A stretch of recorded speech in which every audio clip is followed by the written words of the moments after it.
All right, we're talking about the beautiful game now on the SportsMax Zone. Match week 26 in the Rand Nephew Jamaica Premier League came to an end in the tourism capital on Monday with a pair of games at the Montego Bay Sports Complex. And boy, did we witness some spectacular attacking football. Well, in the curtain raiser, the Mount Pleasant goal train kept on rolling with a 5-star performance to dispatch cellar dwellers' humble lion.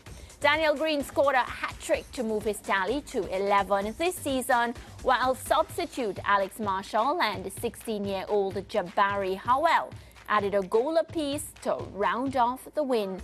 The main event of the doubleheader saw playoff-chasing Tivoli Gardens take on home team Montego Bay United in their first game since the departure of Rodolfo Zapata as their head coach.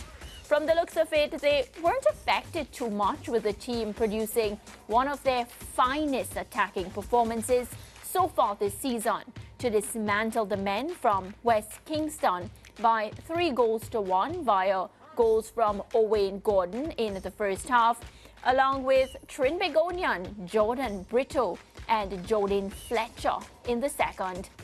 Nikolai Fuller scored a peach of a free kick for Tivoli in second half stoppage time for a consolation. Well, both coaches spoke after the matchup.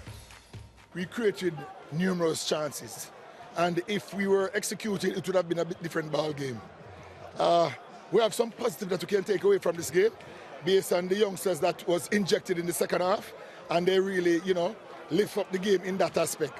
And that resulted in the goal. But at this level, you cannot, it's as if it's a stroll in the park.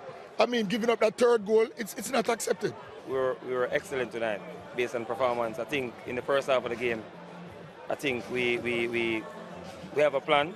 I think we execute well. It's just the second half of the game, we started flat, led by the Tivoli Gardens team in the game. They push us back a little bit, but we know that we're going to absorb pressure and then we hit them on the counter.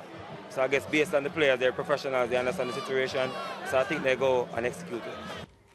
Well, exciting matchup, and we have an extra bit of excitement, they say, on our show, as our in-house football analyst, Leger Williams, joins us. Lish, why did he describe you like that? Extra bit of excitement.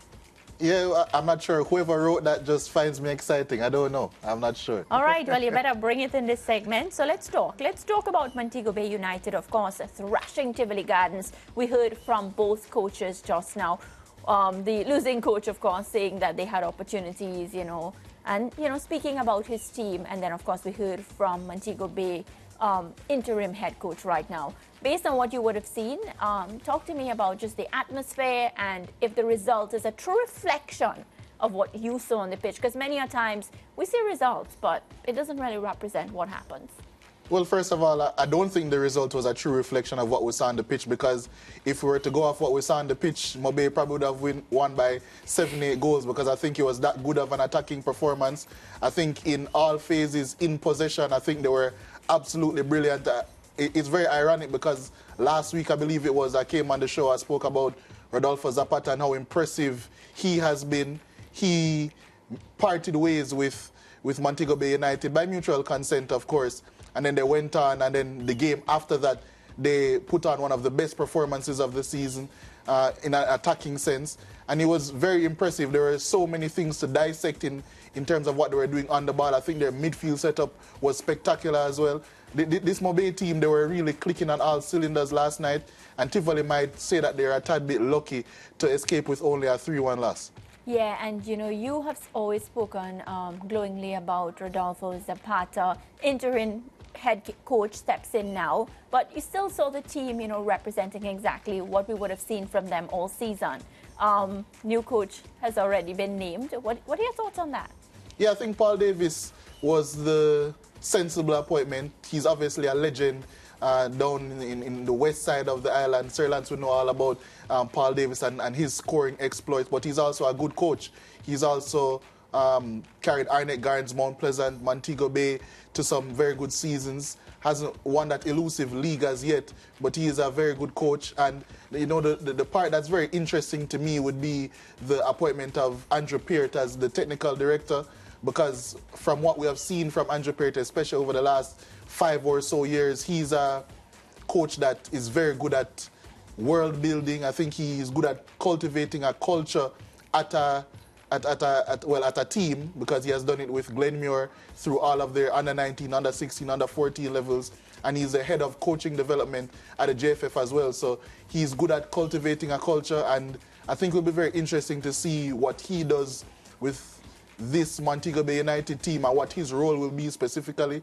But I have a feeling that we'll hear from him pretty soon regarding that. So I'll leave him to explain it. But yeah, I think it's a very interesting appointment from that sense. But Coach Teagat, I think that was the sensible way to go. Yeah, I think Teagat actually coached Mobay when they won their last title back in 2016. He did. Yeah. He did, so he has been a champion before, and of course he had won titles as a player, and at one point was Jamaica's all-time leading scorer. But just quickly on Tivoli's defeat, because you suggested that the margin could have been a lot bigger. Yeah. Tivoli's coach Jerome Waite seemed furious at the end. You could see him trying to contain how disappointed he was with his team's performance. But he was suggesting in the interview last night that there were periods in the game, in the first half, that if they had done a lot better, you know, with finishing, they could have had a better outcome of the game. Yeah, because they got the first big chance of the game. Barrington Price probably should have put them ahead early. But I think a lot of that, the game, naturally Jerome Waite is a coach of Tivoli, and Tivoli are a quality side, so he would have expected his team to be a little bit more intense, a little bit more forward-thinking in what they were trying to accomplish. But I think all in all, a lot of it was just down to Montego Bay United being really good, and what Coach Thelwell did really well as the interim over the week. I think he gave the players a lot of freedom to express themselves, because yes, Rodolfo Zapata allowed them to express themselves, but he allowed them to express themselves within. Here's a Barrington Price chance early that could have changed the game. But Montego Bay United were very structured in expression, if you were to get what I'm saying. So there's actually something I wanted to mention, because I assume that we'll be speaking about Mount Pleasant in short order, because they had a fantastic win as well.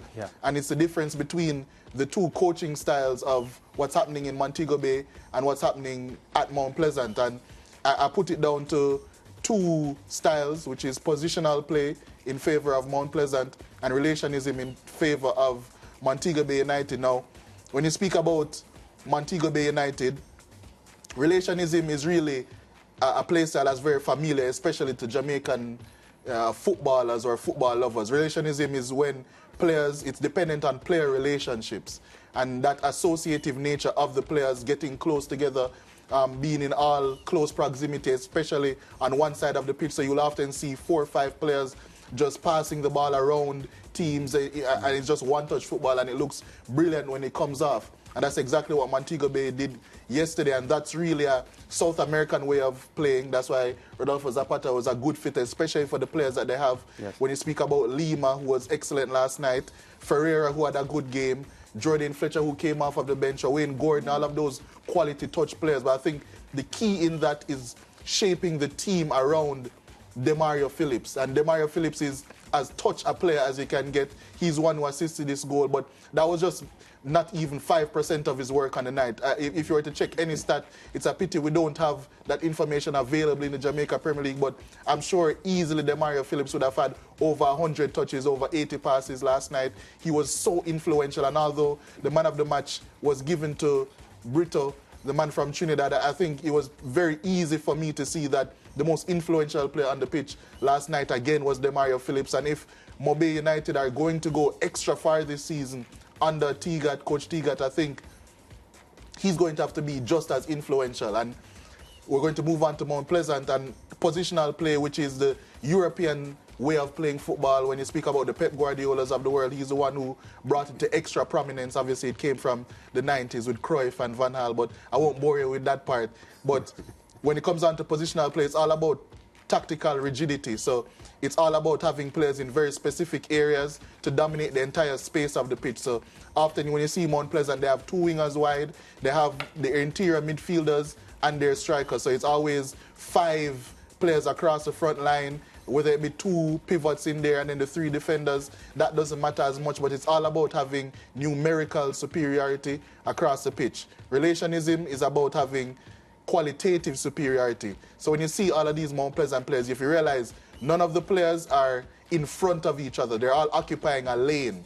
So that's where it's difficult for a defense to occupy that space and stop them. So this Mount Pleasant performance, although Mobay were excellent, I think when it comes on to all phases of the game, because there were some issues with Montego Bay's rest defense because they were so attacking, this Mount Pleasant performance, I think, in case of a televised game, was the most complete team performance I've seen from a team this season. Yeah, and one of the things that we had mentioned a couple of weeks ago, maybe a couple of months ago, is the multi-dimensional look of this Mount Pleasant team, because they have now scored 11 goals in their last 2 matches. And I was mentioning a few weeks ago that Daniel Green has not been a preeminent scorer for them in recent time, but we know he can be. Yeah. And Yes. he had been in the past. And he got a hat-trick last night. Correct. Yeah, and he's firing. He's one of the Mount Pleasant players now to have 3 players now in excess of 10 goals. Kimoni Bailey with 10, Bradford with 11, and now Daniel Green also has 11. When you speak about even Raheem Edwards, who has 8, they have players racking up the goals, and their goal tally, I came with stats because it's actually unbelievable. I think you would remember me coming and saying that their goal difference this season, a couple of months ago, mind you, was already better than at any point last season. Yes. Their goal difference is now 50 in 24 games. They have scored 66 goals in 24 games. And I want you to think about it for perspective. Last season, the highest scoring team in the league after 26 games in the regular season was Tivoli with 51. Oh, so they've already exceeded. Mount Pleasant already have 15 more than that.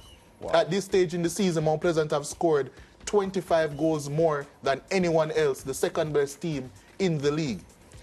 And with 15 games left, I would be very surprised if they don't score 100 goals this season. They've been that impressive. I have to ask that based on that, ask this one based on the numbers. If Mount Pleasant doesn't go on to win this competition, would you be disappointed? I'd be very disappointed because so often people have been critical of the Mount Pleasant play style and saying that they're investing so much but they play boring football. Sometimes they don't get the results. Well, now they're doing what many people would have wanted them to do, and that's to be dominant. So I would be disappointed if they don't go on to win the title. But one thing that I would like to, veer away from the disappointment, because one thing Mount Pleasant have been doing really well that's going under the radar, because Cavalier are usually the team that blood all of the young players, but Mount Pleasant are doing that probably dialed up times 10, because this Mount Pleasant team, yes, they're flying. I read out all of these stats, how well they're doing.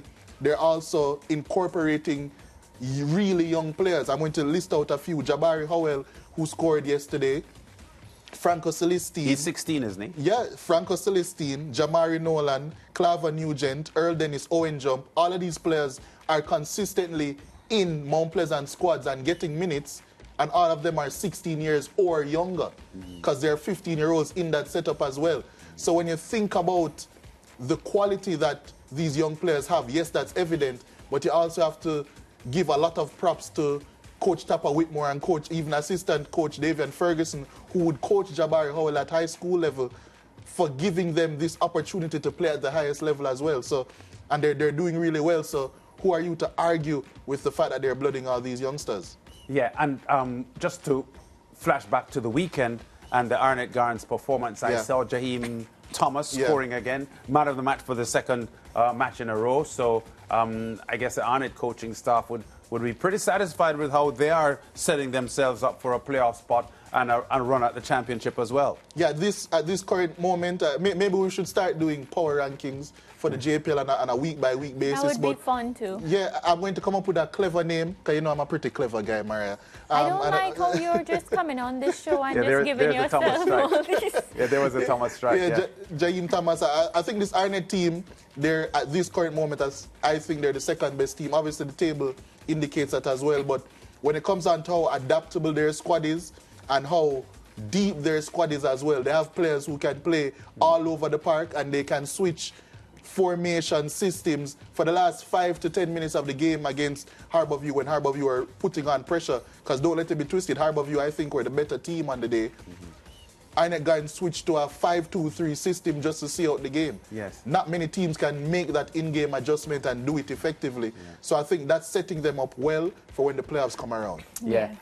People who don't like this format where it's not a straight league and you have a playoff would probably worry about Mount Pleasant because they are by far so much the best team at the moment in the league. You mentioned their goal difference is currently plus 50. Yeah. The nearest team to them is plus 21, Arnett and Mobay. So that's more than double.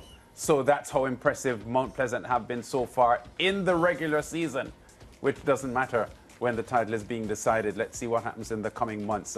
Liz, thanks for being a part of this discussion on the Wren Nephew Jamaica Premier League. And there'll be action midweek as well. Yeah, tomorrow on the SportsMax app and the channel. Moulins versus Dumbo Holding. That's Wednesday. Thursday, Tivoli versus Very. Obviously, you don't want to miss that. And to top it all off, Arnett Gardens versus Portmore United. We've seen that matchup in finals before. That's going to be a big game as well. Yeah, that's for sure. So the Jamaica Premier League hot and in the middle of action here. We go to break. When we come back, we talk more football, I think, because the UEFA Champions League matches, the new look playoff format to get into the round of 16. Those matches this afternoon would have been completed, and teams had gone in with an advantage. Let's see if some of them kept it or if they lost it. Back in a moment.